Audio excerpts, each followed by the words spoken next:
Oke, jadi selama seminggu ini gue udah pakai mechanical keyboard low profile ini sebagai keyboard gue sehari-hari. Dan inilah pendapat gue. Sebagai orang yang udah selalu pakai keyboard mechanical normal kayak gini aja dan udah cukup nyaman pakai itu, gue nggak terlalu penasaran banget sama keyboard mechanical low profile sih kalau boleh jujur ya. Tapi nggak lama ini datang ke studio gue dari Noir yang sebenarnya namanya Nio karena ini anak brandnya dari Noir gitu.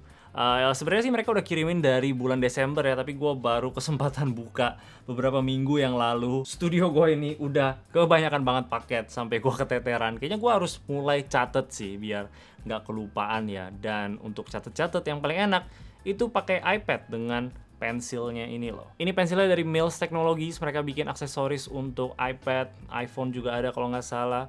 Dan ya ini juga mereka punya casing floating dari mereka juga yang gua pakai untuk iPad pribadi gua. Mereka juga ada screen protector yang kayak kertas gitu bahannya biar buat gambar-gambar lebih enak.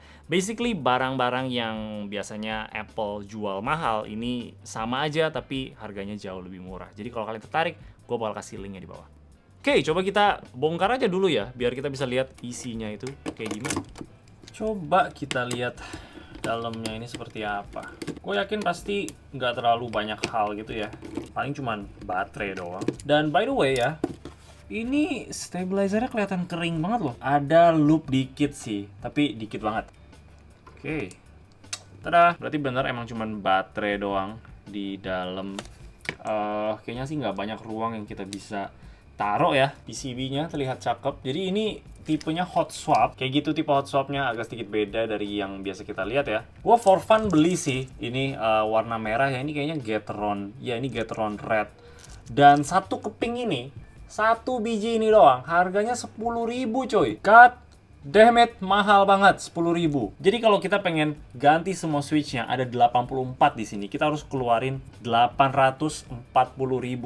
Sedangkan keyboardnya sendiri aja semua itu juga harganya segitu, nggak cuan sama sekali men. Tapi sebenarnya gue juga melakukan kesalahan karena kedua switch ini itu beda. Ini yang asli, ini yang Gateron tadi gue baru beli. Jadi yang Gateron Red ini gue nggak bisa cobain, sayang sekali. Dan gue juga sebenarnya agak bingung kenapa bisa ada dua tipe hot swap socket yang berbeda kayak gini ya, bikin ribet aja gitu. Dan selama ini sih gue cek di toko online nggak terlalu banyak pilihan switch yang kita bisa pakai di PCB yang ini. Jadi ya gue juga nggak terlalu bisa ganti switchnya walaupun gue sebenarnya pengen banget. Sekarang untuk eksperimen doang, kita bakal coba tape mode.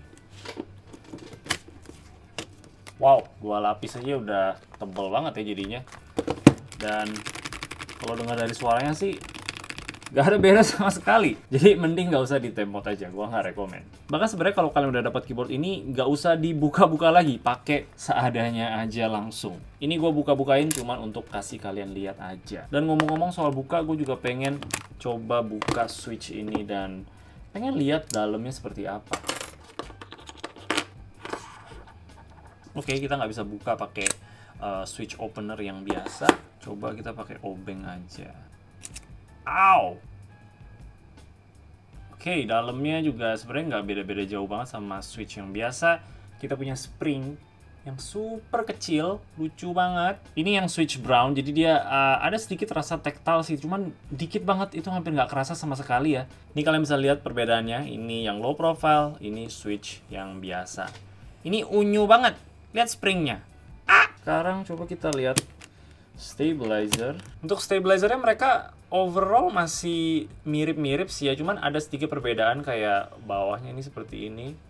Dan kalau dibuka, oh my god, ini kayak hampir nggak ada loop sama sekali sih. Udah lama nggak lihat stabilizer sekering ini. Stemnya juga kelihatan lebih kecil. Dan ini tiangnya juga kerasa jauh lebih tipis dan jauh lebih mudah bengkok sih. Bahkan ini sebenarnya nggak terlalu lurus-lurus banget kalau kita perhatiin baik-baik. Tapi menurut gue sih keyboard kayak gini stabilizernya nggak terlalu penting-penting banget ya. Kayaknya sih itu aja yang kita bisa lihat dari dalamnya keyboard ini. Yang gue suka sih tombol mereka di sini ya. Ada Windows dan Mac, ada juga 2,4 GHz, ada Bluetooth, dan untuk tengah-tengah ini berarti off. Dan juga ada USB-C untuk ngecas dan juga mode kabel. Mantap, gue suka kalau ada switch tersendiri untuk settingan ini. Nah sekarang kita kurang lebih udah tahu lah isinya itu seperti apa. Nggak terlalu banyak yang kita bisa apa-apain ya. Dan sekarang pertanyaannya adalah apakah ini lebih enak dibanding kayak keyboard yang biasa gua pakai sehari-hari ini? Dan jawabannya itu adalah enggak. Gua udah pakai ini selama seminggu tiap hari, dan tiap kali gua ambil lagi keyboard gua, itu langsung kayak ini yang pas. Rasa ketiknya lebih enak, suaranya juga lebih mantep, keycaps-nya itu sangat bervariasi. Tapi ini juga kedua keyboard yang berbeda untuk orang-orang yang berbeda, udah jelas. Kalau misalkan kalian sama kayak gua, suka dengan keyboard mechanical kayak gitu, ya gua rasa sih kalian juga nggak bakal suka sama keyboard mechanical yang low profile. Atau mungkin suka, kita juga nggak tahu karena ini balik lagi 100% preferensi. Tapi untuk orang-orang yang mungkin nggak suka sama keyboard atau nggak peduli sama keyboard, mereka mungkin harian pakai keyboard membrane biasa, atau mungkin mereka tertarik sama keyboard seperti ini, Logitech MX Key Mini, dan gue bisa bilang keyboard yang low profile ini itu jauh lebih mantep. Sama-sama nggak terlalu berisik, gue rasa itu salah satu concern terbesar orang-orang yang nggak suka sama mechanical keyboard ya. Itu adalah suaranya terlalu berisik aja buat mereka. Ini dia masih ada suara kok, tapi nggak sampai segitunya ya. Gue rasa sama keyboard membrane ini punya suara yang kurang lebih sama. Gue juga bisa lihat orang-orang bawa keyboard kayak gini ke tempat kerja mereka, kantor gitu, tanpa bikin rusuh sama yang lain karena suaranya yang berisik. Ini juga punya rasa ketik yang jauh lebih enak menurut gue, punya travel yang lebih dalam dibanding kayak keyboard pendek-pendek gini kayak Logitech. Dan apalagi kalau dibandingin sama keyboard membrane, ini jauh lebih enak dan satisfying. Dan yang terakhir juga punya desain yang cakep kayak gini, ya nggak bakal merugikan siapa-siapa. Fitur wirelessnya bisa Bluetooth dan dongle juga, itu menurut gua sangat membantu ya untuk kerjaan sehari-hari. Apalagi kalau kalian pakai MacBook kayak gua, ini udah punya keycaps khusus MacBooknya, jadi gampang aja. Tapi paling di bagian F1 sampai F12-nya aja yang nggak ada label apa-apa untuk functionnya MacBook ya. Jadi ya di bagian situ agak sedikit menyebalkan aja. Jadi begitulah kira-kira pendapat gua soal low profile mechanical keyboard ini. Bukan untuk orang keyboard entusias ya, gue rasa kalian pasti merasa ini keyboard biasa aja.